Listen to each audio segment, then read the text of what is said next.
tous et bienvenue sur le plateau de Midi d'Afrique. Je suis heureuse d'être avec vous en ce mardi 19 avril de l'année 2016. Et bien la journée est ensoleillée ici en Côte d'Ivoire. Il est 12h chez nous. Nous vous souhaitons un très bon appétit si vous êtes à table. Une heure de plus en Angola, au Cameroun, au Bénin. Dans tous les cas, vous faites bien de nous suivre même si vous êtes au Gabon.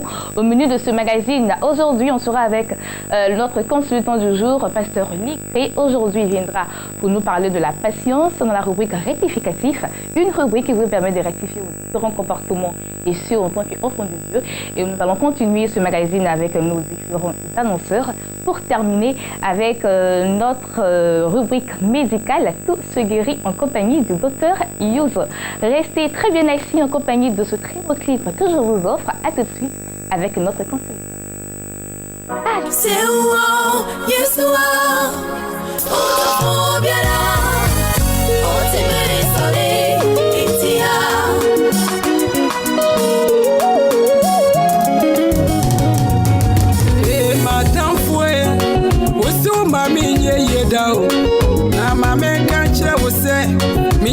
Kase minye yo emra medame mami ya frumuno na nya kuponi miyo odini moja na jare medadada na wina wuhu ni dao na mame kanchira wose ni ya ubeye bia ebeba wusu we Yesu dimu na media me wonya me samu dadada o emra medame mami ya frumuno na saya mi we ni miyo usi mi ye da na me mame kacha se me ye o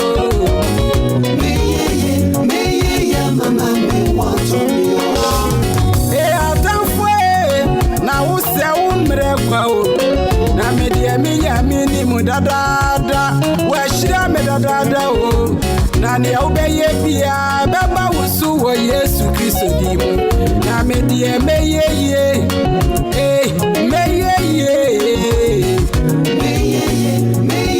mama me want me o dama udi ejobu bronsa na nyame afane krama wo o ma jobu di usunkunim.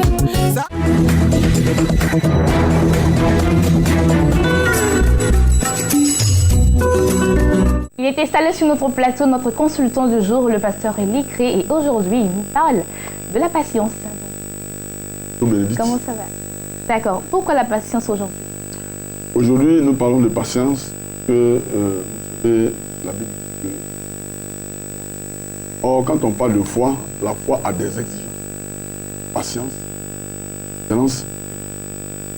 Ce que nous constatons dans nos églises, c'est que les chrétiens d'aujourd'hui ne sont pas vraiment patients. Alors, nous parlons de patience, mais il faut d'abord comprendre ce que c'est que la patience. Pourquoi nous voulons parler de la patience? La patience, c'est l'aptitude à se maîtriser devant une attente. C'est-à-dire que vous avez une attente et vous devez donc vous maîtriser pour avoir la réponse par rapport à votre attente. Ou alors c'est une aptitude à pouvoir se maîtriser dans une situation difficile. C'est-à-dire que vous traversez une situation difficile, il faut attendre parce qu'il y a un résultat qui va arriver. Donc nous parlons de patience.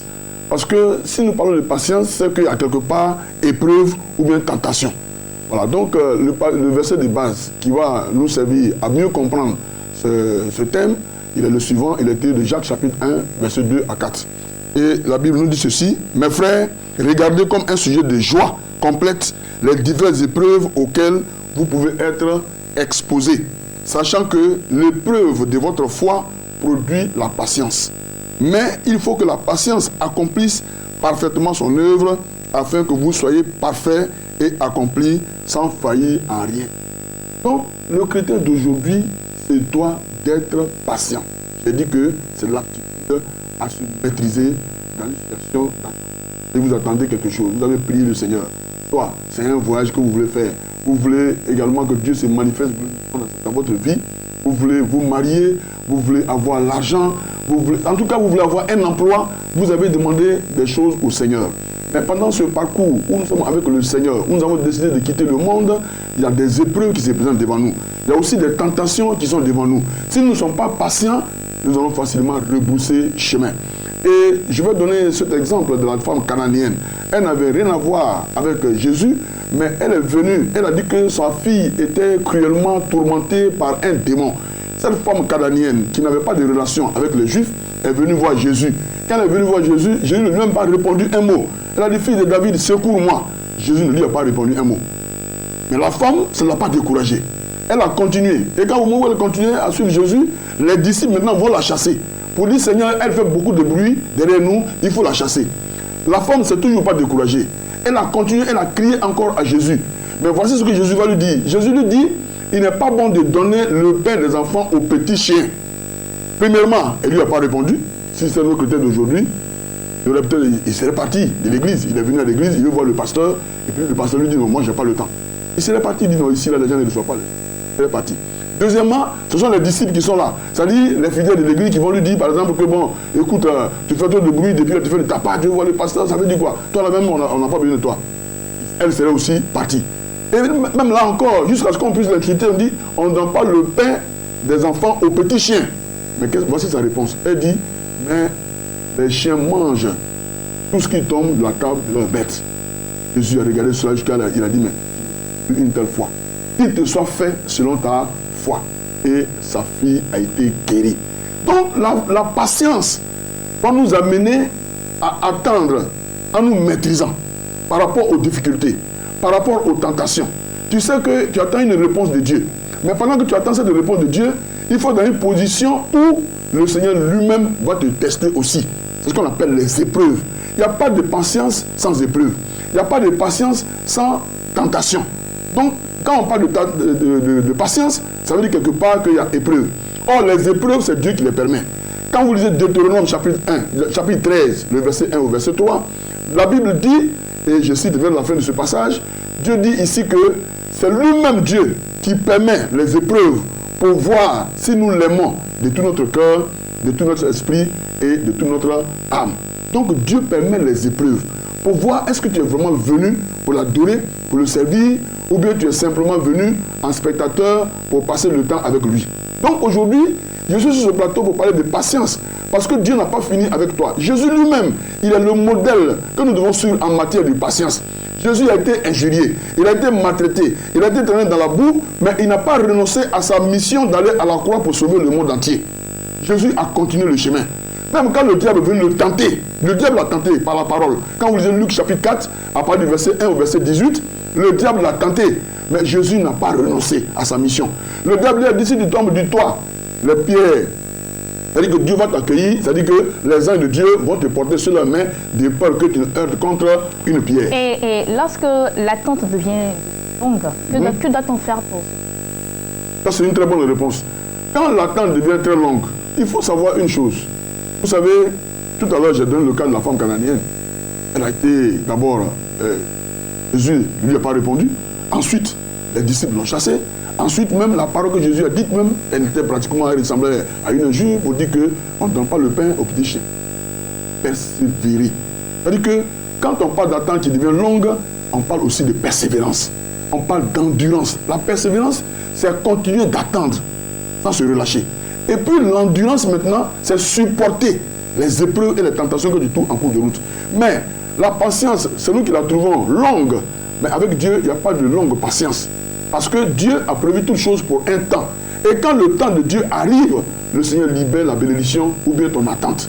Donc Dieu ne peut pas libérer la chose. Toi, tu peux penser que la patience est longue. Mais notre temps n'est pas le temps de Dieu. C'est pour ça que la Bible dit quoi? Que une heure ou bien 1000 jours devant lui, c'est comme un jour d'hier. Donc, avec Dieu, il n'y a pas une patience qui est longue. Dans le cas où tu es en train d'attendre la réponse de Dieu, Dieu lui-même sait que tu es en train d'attendre la réponse. Dans cette attente, il y a des dispositions qu'il faut avoir. Tu mènes une vie de sanctification, une vie d'obéissance, une vie de soumission. Tu ne décourages pas, tu ne murmures pas, tu ne critiques pas. Quand on est dans une attente, quand on est patient, c'est parce qu'il y a un prix qu'on veut gagner. Et ce prix-là, il est plus important que les épreuves que nous endurons maintenant. Donc il n'y a pas de patience qui est longue. Parce qu'il faut éviter de comprendre la patience comme étant une malédiction. Parce que quand on entend quelque chose qui ne vient pas pendant des années, et ça devient autre chose, on peut dire, ah ça là, va changer. Mais la patience selon Dieu, il faut l'endurer. Parce que dans tous les cas, elle va produire toujours les effets, elle va produire le résultat pour lequel nous attendons. Est-ce que selon vous, on obtient toujours ce qu'on attend de Dieu lorsque nous sommes On obtient toujours ce qu'on attend de Dieu lorsque nous attendons. Et Dieu, lorsque nous sommes patients, on obtient ce qu'on attend. Et je l'ai donné. L'exemple de la Cananéenne, elle a eu, ça a été guéri. Mais j'ai dit que ça aurait été un chrétien d'aujourd'hui, il serait arrêté en cours de route et il allait faire demi-tour ou bien aller vers un marabout pour dire voilà ma fille qui souffre, il faut la soigner, je suis allé voir l'homme de Dieu, il n'a pas voulu le faire, donc moi je préfère aller voir d'autres personnes. Quand on attend, Dieu nous voit. Dieu connaît notre cœur. Je dis bien que c'est Dieu qui permet les épreuves. Donc quand il permet les épreuves, c'est pour d'abord nous rendre matures, nous donner une certaine expérience en matière spirituelle et voir que la bénédiction que tu attends, ce que tu attends, Dieu va te la donner quand Dieu verra que tu as été suffisamment formé pour ne pas gaspiller ce que lui, Dieu, il va te donner. C'est pour ça que la patience, on peut la comprendre comme étant longue ou bien courte. Quand Dieu sait que tu es prêt à recevoir ce que tu demandes, il te la donne tout de suite. C'est comme le cas d'une jeune fille qui veut se marier, par exemple. Mais si spirituellement, elle n'est pas prête, et de façon mature, elle n'est pas prête, le mari que tu attends, il est là, mais tu ne vas pas te l'envoyer tout de suite. Parce que Dieu sait que si le mari vient tout de suite, tu vas renverser toutes les casseroles, tu vas prendre l'huile chaude, tu vas verser sur son visage, et puis tu vas agir comme une petite fille qui vient d'arriver et qui ne sait rien d'un foyer. Donc Dieu va te former. Dans cette attente, tu vas apprendre beaucoup de choses. C'est une formation. Donc quand tu es patient, tu apprends. Et cette formation va te permettre à bien gérer ton foyer. Cette formation va t'apprendre à bien gérer tes finances. Quelqu'un par exemple qui attend de l'argent, il n'a pas besoin d'aller faire le broutage. Parce que dans l'attente, je dis bien qu'il y a des tentations, il y a des épreuves. C'est pour ça qu'on parle de patience. On ne pourra pas parler de patience s'il n'y avait pas d'épreuve et de tentation. C'est parce qu'il y a tentation et épreuve qu'on parle de patience. Sinon, la patience n'aurait pas son sens. Et donc, je dis que la foi a des exigences. Il y a la patience, la persévérance et l'endurance. Et ces choses-là, une fois que nous sommes prêts à respecter cela, Dieu répond toujours aux attentes. Dieu répond toujours à notre prière. Dieu exauce tout ce que nous demandons. Et puis, un moment, nous oublions tout le temps que nous avons fait et nous nous réjouissons que Dieu nous a. D'accord, donc selon vous, qu'est-ce que nous devrions faire pour rester toujours en attente, pour ne pas dérailler? Alors, pour rester toujours en attente et pour ne pas dérailler, une très bonne question, il faut être connecté à Jésus. Il faut regarder tout droit Jésus. Il ne faut pas céder à la distraction. Il ne faut pas céder à la tentation. Il faut croire en Jésus. Il faut croire que Jésus est capable de régler ta situation. Psaume 35, verset 7 nous dit « Recommande ton sort à l'Éternel. Mets en lui ta confiance et il agira. » Dieu va agir, mais tu ne sais pas quand il va agir. Dieu va agir, mais tu ne sais pas comment il va agir. Toi, ce qui est important pour toi, c'est d'avoir la foi, c'est de lui faire confiance, mais tout ce qui est sûr, il va. D'accord, qu'est-ce qu'on va dire pour finir? Alors, pour finir, ce peuple qui me regarde, surtout les chrétiens, c'est pour leur dire que lorsque nous arrivons à l'église, quand nous avons abandonné le monde, comme le chef du bateau, qui va nous conduire, et ce Jésus-là, nous ne faisons pas confiance. Nous n'avons pas foi notre venue à l'église. Donc c'est par la foi que nous sommes sauvés et c'est par la foi également que le juste passe. Donc cette foi-là, elle comporte la foi. Quand nous sommes patients, nous méritons des choses. Parce que Dieu nous voit, il connaît notre cœur et il sait que dans cette patience-là, nous n'avons pas failli. Et comme l'a dit notre Père, ne pas faillir quoi que ce soit pendant on ne doit pas pécher, on ne doit pas être tenté de faire d'autres choses. Même si les gens sont réussis autour de nous, nous devons toujours être connectés, regarder à Jésus-Christ qui ne va pas nous oublier et qui va, que notre bénédiction puisse être un témoignage qui va également apprendre à Christ. Il y a vraiment glorieux. Voilà qui est très bien dit. Merci beaucoup, Pasteur Likri, pour ce thème, la patience. Et j'espère que vous qui êtes chez vous à la maison en train de regarder cette émission, désormais, votre patience va s'accroître davantage afin que vous puissiez avoir ce que vous voulez. Par du Seigneur. À présent, nous partons avec Espace Annonce.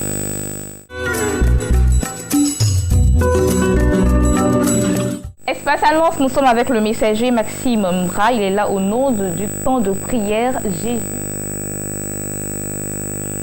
Alors, bien aimé. D'accord. Alors, quel est le programme qui vous emmène? Je voudrais saluer tous ceux qui nous font l'honneur d'être sur Béni TV. Et puis, dire au nom de l'homme de Dieu, le prophète de l'Éternel, tous les mardis à 2h, n'est-ce pas?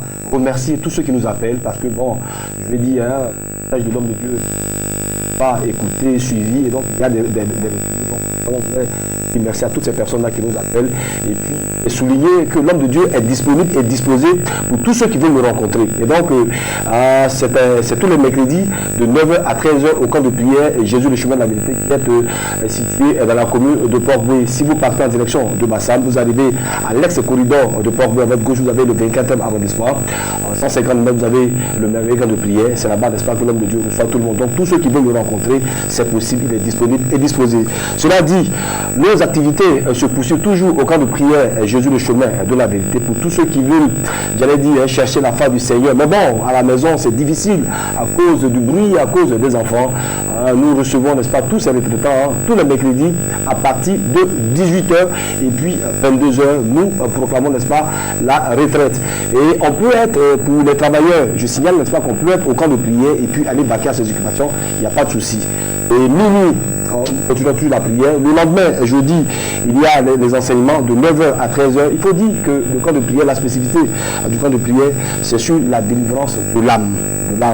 Chacun de nous sommes tous des humains, nous sommes des Africains, chacun de nous, n'est-ce pas, fait des songes. Et donc, les rêves et les songes ont une signification spirituelle.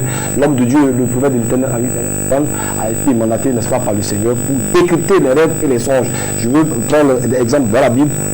Lorsque Dieu voulait parler à Salomon, c'est un songe qui s'est révélé, n'est-ce pas, à Salomon. Il a demandé à Salomon, que veux-tu que je fasse pour toi? Moi, tu m'as donné un peu de très nombreux, je veux la sagesse. Et la Bible nous enseigne que Salomon a été l'homme, jusqu'au jour d'aujourd'hui, l'homme le plus sage de la terre, le plus riche de la terre. Deuxième exemple, lorsque Dieu, n'est-ce pas, a donné la vision à Joseph, à l'âge de 13 ans, c'est un songe. Dieu a dit à Joseph, voici, tu vas dominer tes frères. 17 ans plus tard, c'est à l'âge de, on va dire, 33 ans que le songe de Joseph s'est accompli. Pour dire quoi? Que les rêves et les songes ont une portée spirituelle et l'homme de Dieu, comme je disais tantôt, capacité de les décrypter. Que vous soyez retraitant ou pas, vous pouvez venir le jeudi de 9h à 13h assister à ces programmes d'enseignement-là. Mais c'est parce que poser des questions pour votre culture, on va dire spirituelle. Et puis le vendredi de 9h à 13h, toujours au même lieu, il y a la séance de repentance, de prière de repentance. Parce que la Bible dit, le livre de...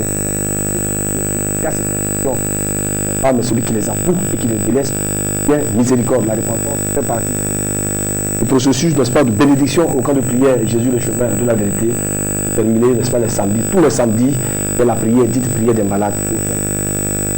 Et un cas qui est très difficile, pour les qui sont allés faire tout ça, pas marcher.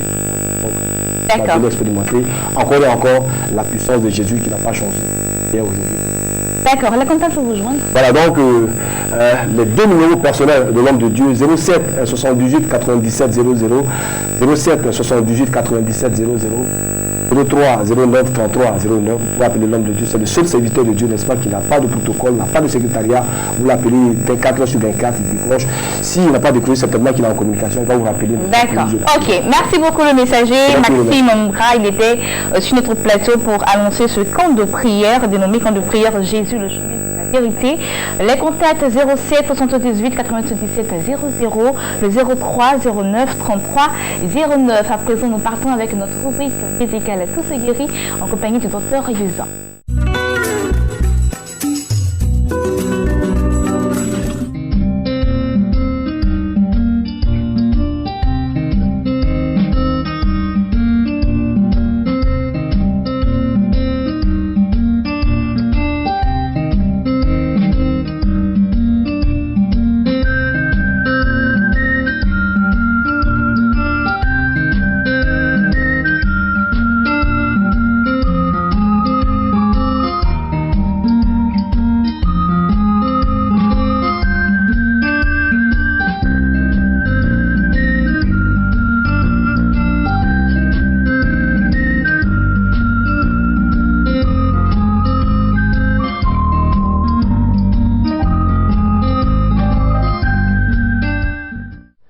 Chers amis, bonjour.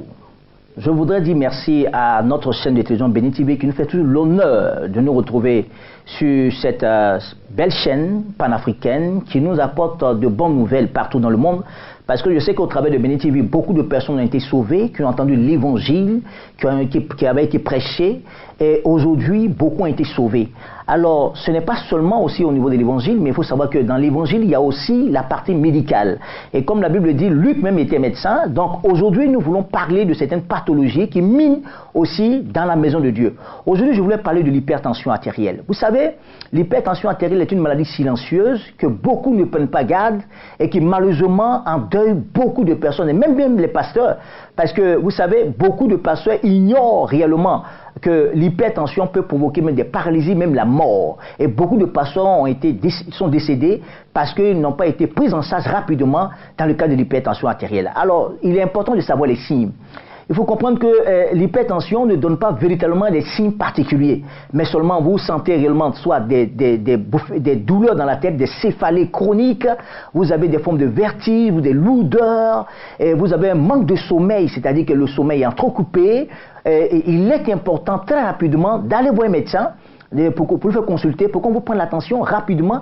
Et si une fois qu'on vous déclare que vous êtes hypertendu, vous êtes pris en charge rapidement.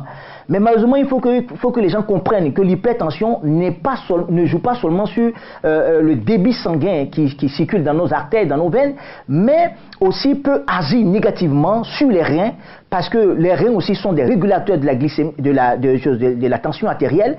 Et beaucoup de personnes, après la prise des médicaments depuis des décennies, sont partis jusqu'à une augmentation du taux de créatinine et malheureusement ont été transmis en néphro pour pouvoir être traités dans le cas d'insuffisance rénale. Alors le Centre médical de Sauve ma vie, pour éviter toutes ces tragédies, alors a mis en place une formule extraordinaire, efficace, qui permet réellement de régulariser la glycémie grâce à des complexes de plantes efficaces qui jouent le rôle d'hypotenseur et qui agissent efficacement sur les reins. Alors, il prend en compte tout le processus de régulation, il intervient sur les organes émonctoires, donc permet d'éliminer les toxines et les résidus de notre corps qui sont à la base souvent des plaques d'athérome au niveau des artères, donc il permet de déboucher tous ces canaux et qu'il y a une bonne oxygénation au niveau du cerveau pour éviter les AVC. Alors, pour toutes ces personnes qui me regardent, qui pensent que l'hypertension n'est pas capable de se stabiliser définitivement, peuvent venir expérimenter tout ce que nous avons comme gamme de produits qui peuvent réellement vous aider définitivement. Et jusqu'à preuve du contraire, ces médicaments que nous proposons, il n'y a pas d'interaction encore avec un seul médicament. Donc ça veut dire que vous pouvez vous faire suivre avec les médicaments allopathiques et puis aussi vous suivre aussi avec d'autres médicaments, avec les médicaments que nous proposons. Pour toutes ces personnes qui sont hypertendues et qui souffrent et qui ont peur du demain, parce que vous savez que lorsque vous êtes hypertendu, il y a certains aliments que vous ne devez pas manger. Tu ne peux pas manger la viande, ne pas manger les choses trop sucrées, trop salées, ne pas manger trop gras et beaucoup se reposer et tout ça. Et peuvent venir au centre médical pour que nous puissions leur donner des conseils qu'il faut et avec des médicaments appropriés pour que vous soyez complètement guéri de l'hypertension. Beaucoup en rendent témoignage au niveau de notre clinique et nous savons que nous pouvons aussi en faire pour vous. Alors pour toutes ces personnes qui sont hypertendues, pour éviter l'hémiplégie, pour soulever certaines paralysies, les problèmes d'aphasie qui sont liés directement à une poussée de tension, peuvent appeler à ce numéro au 00225 24 38 54 28. Je répète, 00225 24 38 54 28. Que Dieu te bénisse. L'hypertension est une maladie silencieuse qui ne prévient pas. Vaut mieux prévenir que de guérir. Mais il y a une solution en toutes choses. À la semaine prochaine, si Dieu le veut.